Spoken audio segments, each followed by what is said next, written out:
हर सफ़र की एक शुरुआत होती है, पर हमारी शुरुआत इस जंगल यात्रा के लिए घर के पुराने गैरेज से, जहाँ पे खड़ी मेरी हम सफ़र धूल में सजी मगर आज फिर भी सड़कें नापने को तैयार है। धीरे धीरे उसकी चमक फिर लौट रही है, जैसे उसे भी पता लग रहा है कि आज का दिन कुछ खास है। इंजन की घड़घड़ाहट, वैसे तो मेरी न्यू गड्डी है, फिर भी इंजन की घड़घड़ाहट जैसे उसकी रूह तक जाग गई है और मैं उसे ले चला उस खुली सड़क की ओर जहां रोमांच हमारा इंतजार कर रहा है। मेन रोड पर आते ही सफर का पहला पड़ाव, एक छोटी सी रुकावट। रामू काका अब तक नहीं आया। खैर, इंतजार भी सफर का हिस्सा होता है। थोड़ी ही दूर जाकर गाड़ी रुकी, लेकिन इस बार वजह थी स्वाद की। गर्मा गर्म समोसे और चाय की खुशबू ने मुझे ब्रेक दबाने पर मजबूर कर दिया। तो बस अभी तक यही रहा सफर, धूल से निकलकर समोसे तक। आगे जो होगा असली कहानी होगी जंगल।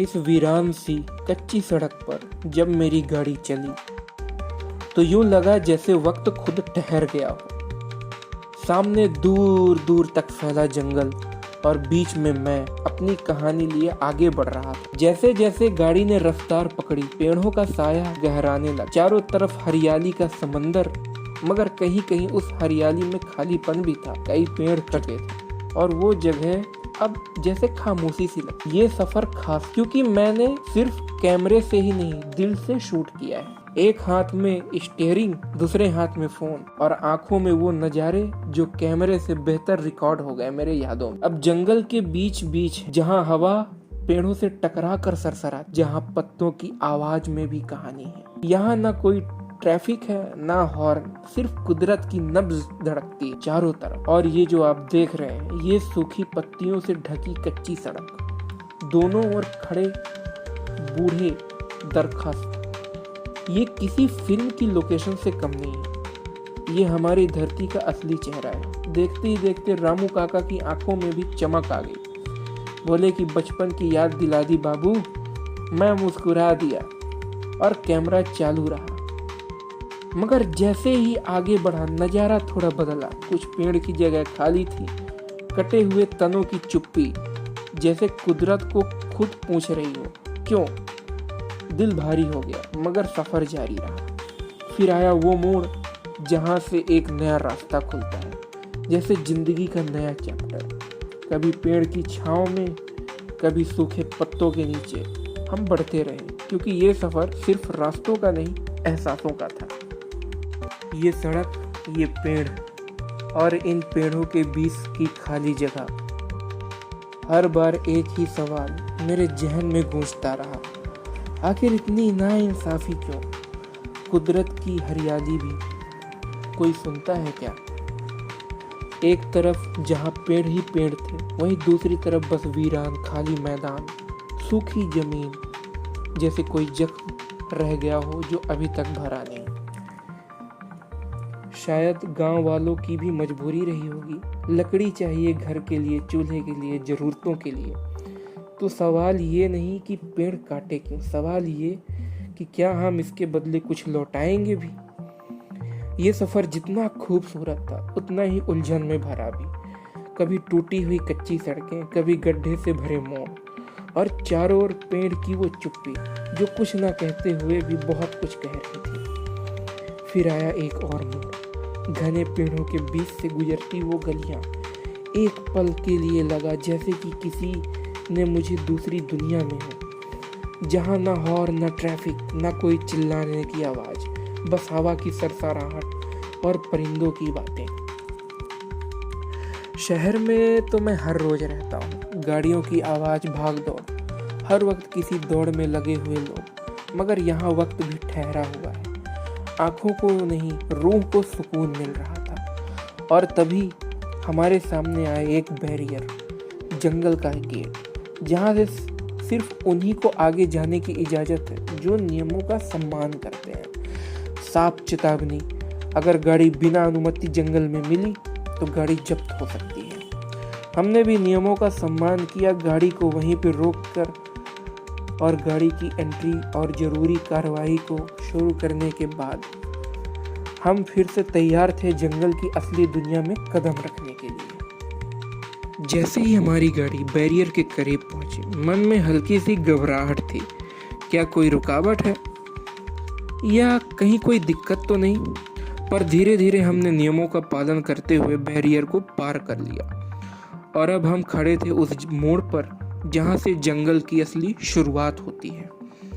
रास्ते के किनारे कुछ छोटी बस्तियां थी। कुछ लोग यूं ही बैठकर बातें कर रहे थे। गांव के नौजवान एक दूसरे से हंसी मजाक करते हुए। इन गलियों में शायद गाड़ियां बहुत कम आती हैं, इसलिए बच्चे भी सड़क पर बेफिक्री से खेलते हुए नजर आए।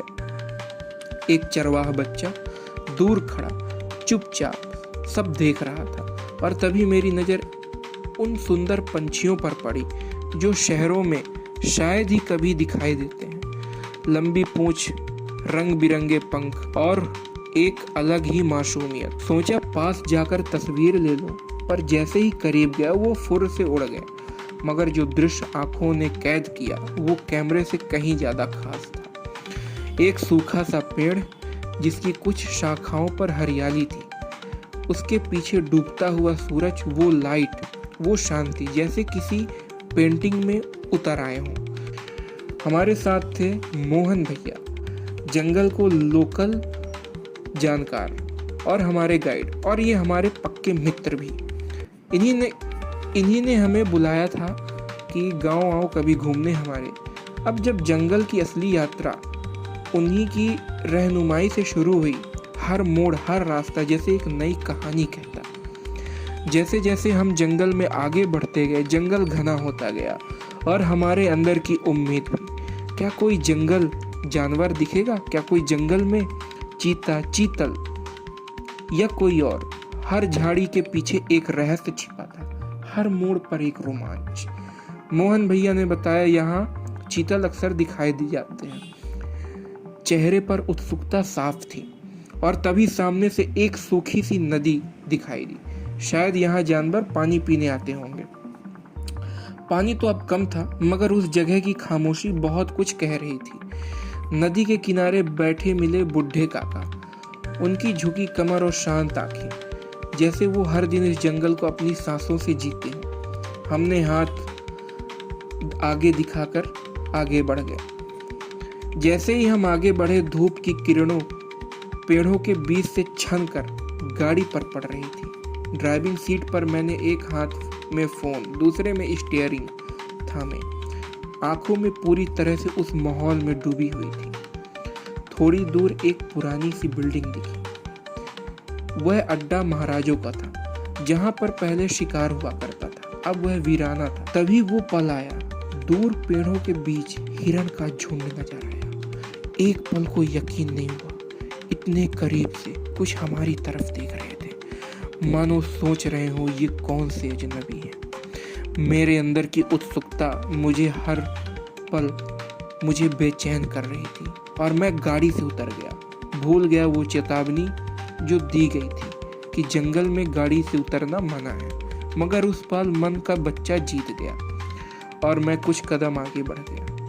वो हिरण जो बेखौफ चल रहे थे, एक दूसरे के साथ खेलते हुए। सच कहूं, ऐसा दृश्य सपनों में भी नहीं देखा। चारों तरफ हरियाली, डूबती शाम और परिंदों की आवाज, मानो मैं किसी और ही दुनिया में पहुंच गया था।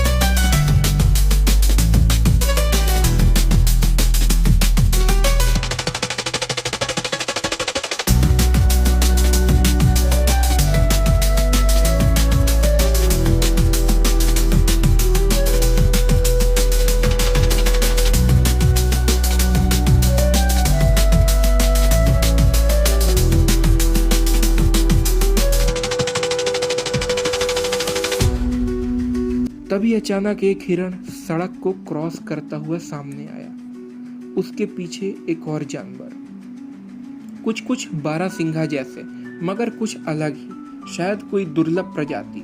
जो भी था वो पल मेरी यादों में हमेशा के लिए कैद हो गया। एक छोटा सा बच्चा हिरण का जो पेड़ के पास बैठा घास फूस को चबाता हुआ, जैसे जंगल ने अपने गोद में उसे संभाला हो। वाकई ये जंगल सिर्फ हरियाली नहीं, ये एहसासों का समंदर था। ऐसा नजारा जिससे दिल सच में गदगद हो गया। चारों तरफ बस हरियाली, और वो हरियाली का समंदर, और जंगली जानवर जिन्हें मैंने शायद कभी सपनों में भी नहीं देखा था।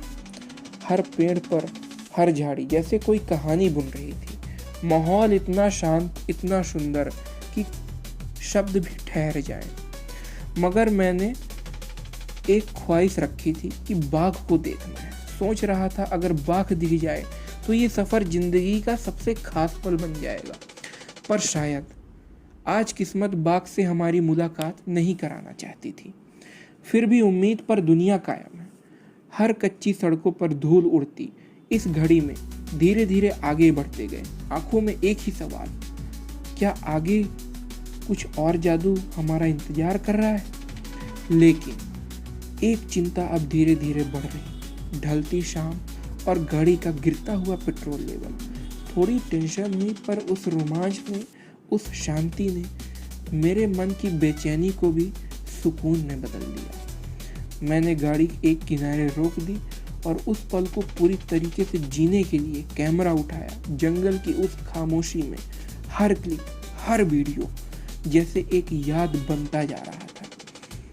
मैंने जी भर के फ़ोटो खींची और मैंने बहुत एंजॉय किया।